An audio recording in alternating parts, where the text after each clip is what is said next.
let me ask you something. Do you ever get to the end of the day feeling like you were busy, really busy, but you didn't actually get anything important done? You're just bouncing between emails, meetings, and notifications, never really sinking your teeth into the work that matters.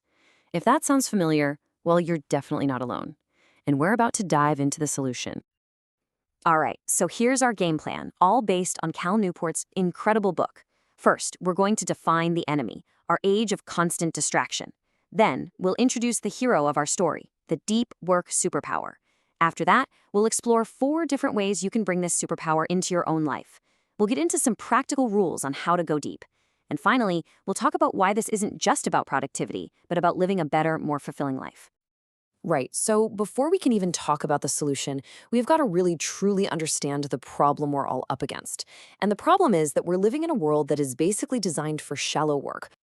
And this chart really puts it into perspective. Get this. A McKinsey study, and this was way back in 2012, found that the average knowledge worker spent 60% of their week on things like email and just searching the web. 60%. Can you even imagine what that number looks like today? It's staggering. More than half of our precious time is just spent reacting to digital noise. This right here is the enemy. Newport calls it shallow work. It's all that busy work. You know the drill. Answering emails, jumping on quick calls, tweaking a presentation. It feels productive, but it doesn't really require intense brain power. It doesn't create much new value, and let's be honest, almost anyone could do it. It's the stuff that keeps us busy, but not brilliant. So we're all drowning in this shallow stuff. But here's the thing. This isn't just an annoyance. It has a real, tangible cost. Sticking to the shallows is actually becoming dangerous for your career.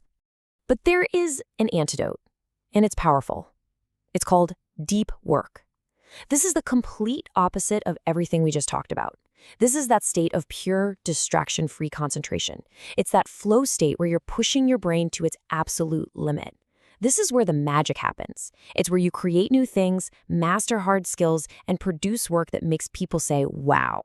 And look, this isn't some new age productivity hack. The greats have been doing this for centuries.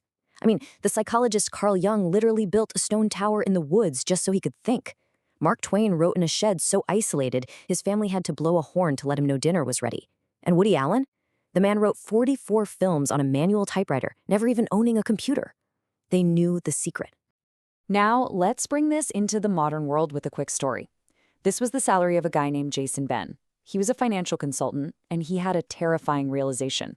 His entire job, the thing he spent all day doing, could pretty much be done by a simple Excel script.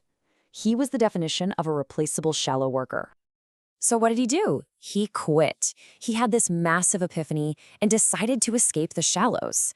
He literally locked himself in a room for 2 solid months with nothing but textbooks and note cards to learn computer programming. Now, the key part here is he wasn't just learning a new skill. He was fundamentally retraining his brain's ability to concentrate. And the result of all that intense, deep work? Boom! His next job as a developer paid him $100,000 a year. He more than doubled his salary, not just because he learned to code, but because he developed a skill that was valuable, rare, and incredibly hard to replicate. Jason's story is the perfect example of why people are now calling deep work the superpower of the 21st century. In our economy, where shallow, easy tasks are increasingly automated away, the one thing that can't be easily replaced is your ability to focus deeply and solve hard problems. All right, so I'm guessing you're probably thinking, okay, I'm sold, this sounds amazing, but how in the world do I actually do this with my crazy schedule? Well, the great news is, this isn't a one-size-fits-all thing. There are a few different philosophies you can adopt, and you can pick the one that fits your life. Let's just quickly walk through the 4 main flavors here. First, you've got the monastic approach. This is the most extreme. You basically become a hermit and cut out almost all shallow work. Then there's bimodal, which is what Carl Jung did. You split your time, maybe you take a week off for deep thinking, and then the rest of the month you're available for other stuff. The rhythmic approach is probably the most practical for a lot of us. You just make it a habit, like clockwork. Same time, every day, say 90 minutes of pure focus before you even open your email. And finally, the journalistic approach. This is for the pros who can just flip a switch and go deep whenever they find a free 30 minutes in their chaotic schedule. So, picking your style is step 1, but we all know that having a plan and actually acting on that plan are 2 totally different things, right? To really make this work, you need some solid rules and rituals to support your new habit. Newport has this great idea. Treat your focus like a business, using a framework called the 4 disciplines of execution. First, pick 1 or 2 wildly important goals. Don't try to do everything.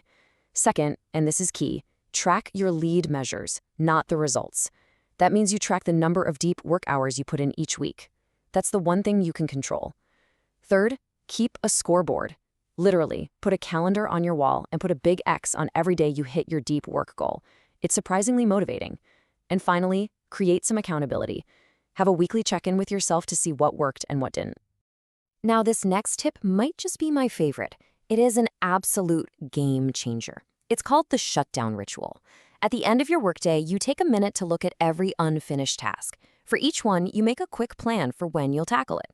Once every open loop is accounted for, you say a phrase out loud, something simple like shutdown complete. It sounds silly, but it's like giving your brain permission to completely switch off from work so you can truly rest and recharge.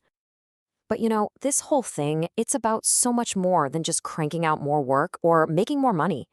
Embracing deep work, really committing to it, doesn't just change your professional output. It can fundamentally change your sense of well-being and purpose.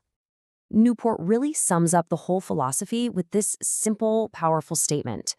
The human brain, it turns out, is wired to find immense satisfaction in concentration and craftsmanship. The feeling of creating something of value after a period of intense focus is one of the most rewarding experiences we can have. That's why he argues that, at its core, a deep life is a good life. And that really brings us to the final and most important question. Look, everything in our modern world is designed to pull us towards the shallows, toward distraction. Making the choice to go deep is a radical act. It's not easy, but it's where the real rewards are found, both in your career and in your life. So what's that amazing thing that's waiting for you just on the other side of all those distractions? What could you create if you truly went deep?